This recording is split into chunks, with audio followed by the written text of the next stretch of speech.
Voilà la dernière vidéo, partie 4, trigonométrie. Et c'est le clou du spectacle, c'est les formules de trigonométrie, les fameuses formules. Alors on va voir dans cette vidéo, finalement, lesquelles on doit apprendre par cœur, lesquelles peuvent se retrouver par lecture graphique dans un cercle trigonométrique. Vous verrez qu'en fait, quasiment toutes, il vaut mieux pas les apprendre par cœur, et il vaut mieux tracer rapidement un cercle et savoir les retrouver très rapidement, on le verra. Alors, on va se replacer encore une fois dans un cercle trigo, donc le cercle de rayon 1, et puis on va placer un angle X, et on a coutume cet angle X de le placer dans le premier cadran pour simplifier la vision justement et l'utilisation du cercle trigo. Donc mon angle X, je vais le mettre quelque part par ici, voilà, l'angle X, donc l'angle X c'est ça, et puis je le localise en positionnant son point image, voilà, je place mes angles ici, donc ça c'est l'angle X, voilà. Première formule de trigo, celle qu'on doit vraiment apprendre par cœur parce qu'elle est fondamentale, c'est d'ailleurs la formule fondamentale de la trigonométrie. Et en fait, c'est tout simplement issu du théorème de Pythagore dans le cercle trigo. Je crois qu'on en avait parlé dans la vidéo précédente. On va bien l'écrire, la formaliser. Cette formule, quelle est-elle? Cosinus carré de x plus sinus carré de x égale 1. La somme des carrés cosinus et du sinus vaut 1. D'où ça vient? Théorème de Pythagore. Pourquoi? Parce que dans le cercle trigo, quand j'ai un angle x, son cosinus, c'est l'abscisse de son point image, donc c'est cette valeur-là, et son sinus, eh bien, c'est l'ordonnée de son point image, donc c'est cette valeur-là que je retrouve ici. Donc finalement, le cosinus, ceci, et le sinus, ceci, sont les deux dimensions d'un triangle rectangle, la dernière étant l'hypoténuse, qui, comme c'est un rayon du cercle trigo, vaut 1, bien sûr. Théorème de Pythagore dans ce triangle rectangle, ceci au carré plus cela au carré égale ceci au carré, cosinus x au carré plus sinus x au carré égale 1 au carré, c'est-à-dire 1, et voilà la première formule de trigo, celle qu'on doit apprendre par cœur, qui est la formule fondamentale de la trigonométrie. Elle vient du théorème de Pythagore, tout simplement. Celle-là, on l'apprend par cœur. Alors les autres, je dirais qu'il y en a une autre qu'on peut apprendre par cœur. Alors il faut savoir que les formules de trigo, à part la toute première, elles formulent par binôme. Elles fonctionnent par couple. Donc il y a celle avec le cosinus et sa cousine avec le sinus. Donc la toute première que je vais vous donner, c'est cosinus de moins x. Celle-là, c'est vrai qu'on peut l'apprendre par cœur, mais on va la retrouver facilement. Cosinus de moins x, comment je le trouve dans mon cercle trigo, ça? Déjà là, j'ai l'angle x. Et alors l'angle x, en fait, j'ai tourné dans le sens trigonométrique, dans le sens direct, c'est-à-dire dans le sens contraire des aiguilles d'une montre. Ça, c'est le sens trigo. Si je veux maintenant positionner l'angle moins x, qu'est-ce que c'est que moins x par rapport à l'angle x? Mais en fait, c'est le même angle. Mais dans l'autre sens, je tourne à l'envers. Donc l'angle moins x, où est-ce qu'il est? Il va être ici. On trace en fait le symétrique. Symétrique par rapport à l'axe des abscisses. Voilà l'angle moins x. Tourner dans le sens, là je tourne dans l'autre sens. C'est l'angle moins x. Je m'intéresse à son cosinus. Qu'est-ce que c'est que son cosinus à cet angle moins x? Eh bien, c'est l'abscisse du point image, bien sûr. Donc j'étais là, l'abscisse, c'est ça. Mais alors, je constate que ce point-là, il a la même abscisse que ce point-là. Donc ces deux angles-là ont le même cosinus.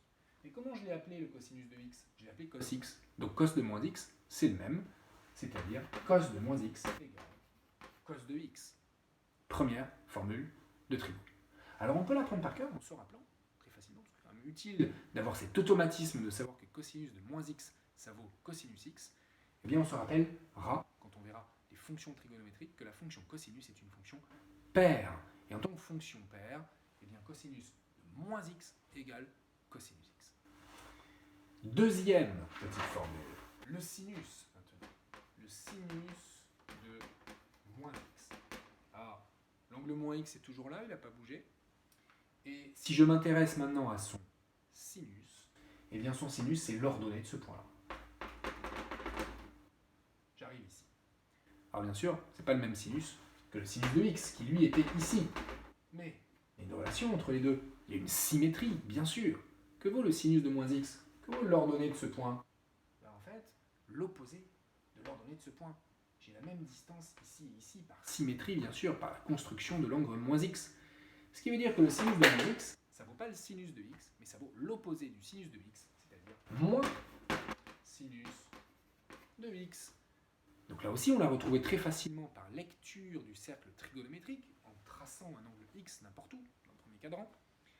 Et on a donc cette relation très facile à retenir aussi, si on se rappelle, et on verra plus tard, que la fonction sinus est une fonction qui est impaire. Sinus de moins x égale moins sinus x. Donc si je récapitule, ce couple de formules, donnant le cosinus et le sinus de l'angle moins x, cosinus de moins x, sinus de moins x, pour le premier, le cos, c'est pair, donc cos x. Pour le deuxième, c'est impair, donc moins sinus de x. Et on peut quand même les apprendre par cœur ou les retrouver très facilement grâce au cercle trigonométrique. Les deux suivantes, vous n'allez certainement pas les apprendre par cœur. C'est horrible, on les apprend. À partir de ce moment-là, on les apprend plus par cœur, les formules de trigo. On trace rapidement un cercle trigo, et puis on arrive à les retrouver très facilement, en moins de 10 secondes, bien sûr. Alors, les deux prochaines, je vais m'intéresser à l'angle pi moins x. Et je vais d'abord commencer par travailler sur le cosinus de pi moins x. Mais pour connaître ce que ça vaut que le cosinus de pi moins x, il faut d'abord bien sûr que je place l'angle pi moins x. Comment placer ici l'angle pi moins x quand j'ai déjà placé l'angle x? L'angle pi moins x, en fait, il faut que je parte de 0, que je fasse d'abord l'angle pi, donc c'est un angle plat, donc je vais de l'autre côté là-bas, ça c'est pi, voilà, pi est ici. Et puis une fois que je suis arrivé à pi, je vais faire moins x, parce que je veux l'angle pi moins x. Mais attention, moins x, ça veut dire que je fais l'angle x, mais dans l'autre sens. Je retranche l'angle x. Donc finalement, je vais à l'envers, je vais tourner comme ça, et je vais tourner de l'angle x. Donc j'atterris après par ici. Ça, c'est pi moins x, ce point-là. Voilà où est pi moins x. Alors je m'intéresse à son cosinus. C'est quoi déjà son cosinus? C'est l'abscisse du point image de pi moins x. Donc son abscisse, c'est ça. Alors bien sûr, ça ne fait pas la même chose que cos x, mais cette distance-là, c'est la même que cette distance, par symétrie aussi, bien sûr, qui se voit très bien dans mon cercle trigonométrique. Donc finalement, que vaut le cosinus de pi moins x? L'opposé du cosinus de x. Donc cos pi moins x égale moins cos de x. Et on la retient certainement pas par cœur, cette petite formule. On va faire la même chose pour le sinus. Je m'intéresse toujours à l'angle pi moins x. Sinus de pi moins x. Qu'est-ce que ça vaut? Pi moins x est déjà tracé, il est là. Voilà pi moins x. Alors, je crois qu'on a ça, hein. Pi moins x, son sinus, c'est l'ordonnée de ce point image. Donc l'ordonnée, je la trouve ici. Qu'est-ce que je constate? Et c'est exactement la même que l'ordonnée de ce point. Et l'ordonnée de ce point, c'était sinus x. Sinus pi moins x, ça fait la même chose. Sinus x.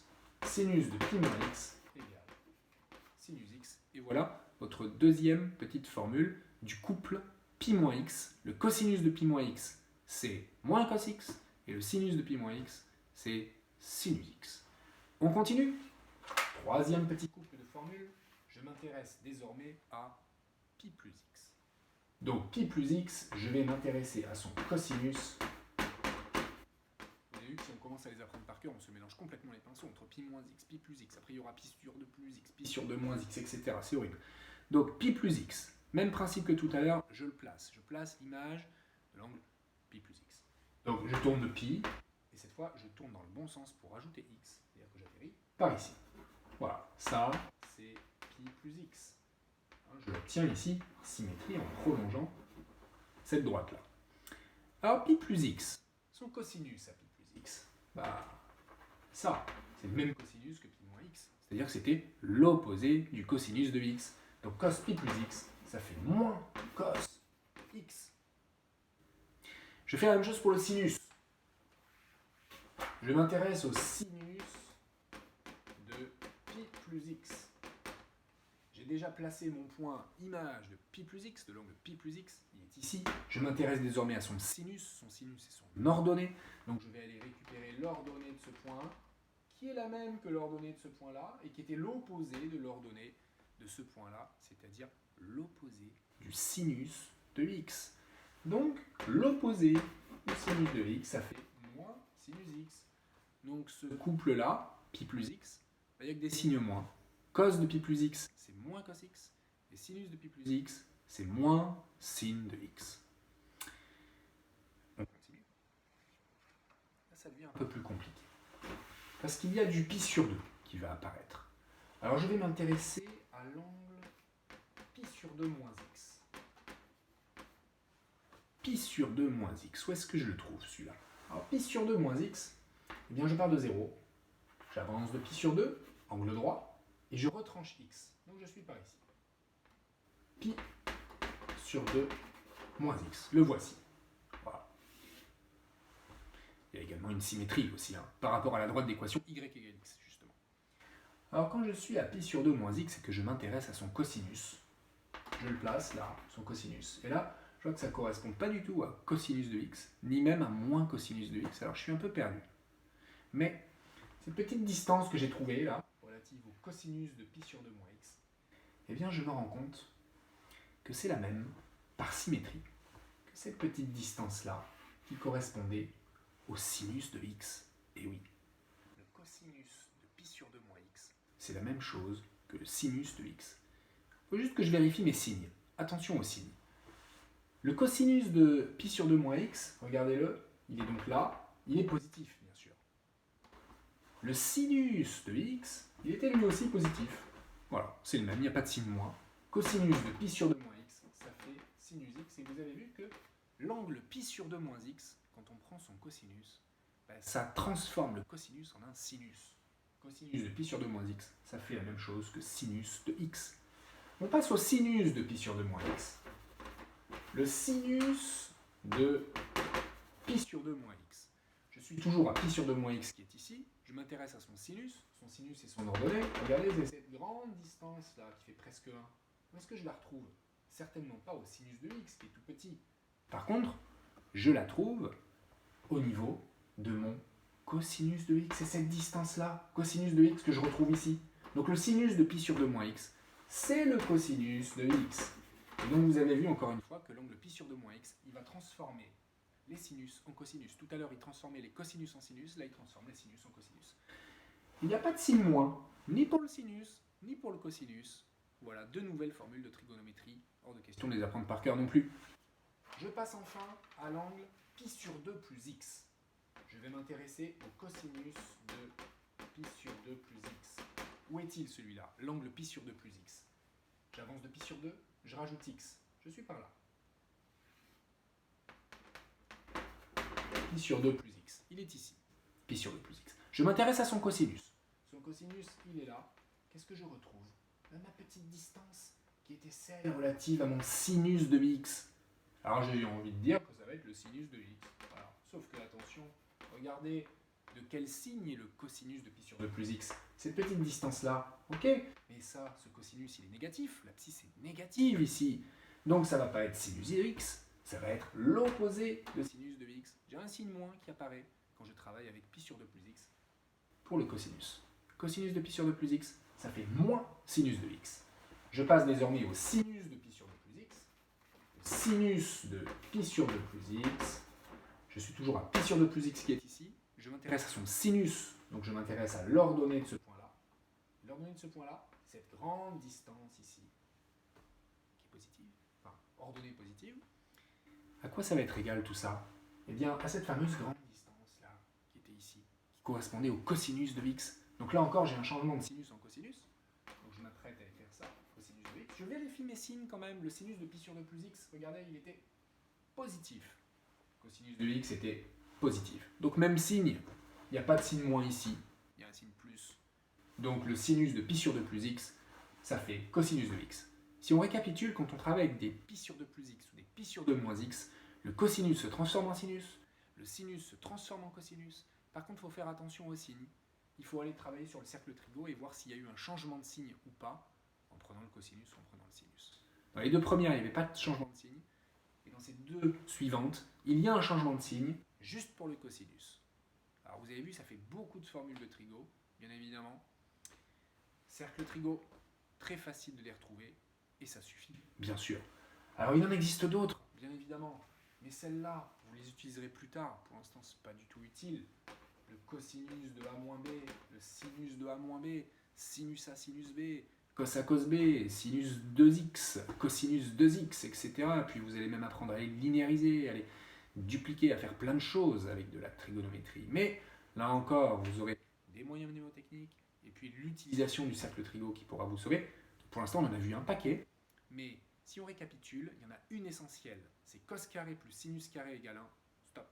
Les autres, on les lit par l'utilisation du cercle trigonométrique, sauf peut-être cos moins x et sinus moins x, qui se prennent un peu par cœur par automatisme. Les autres, trop compliqués de les apprendre, on se mélange complètement les pinceaux, on les retrouve immédiatement avec le cercle trigonométrique. Voilà pour la trigonométrie, vous êtes au point.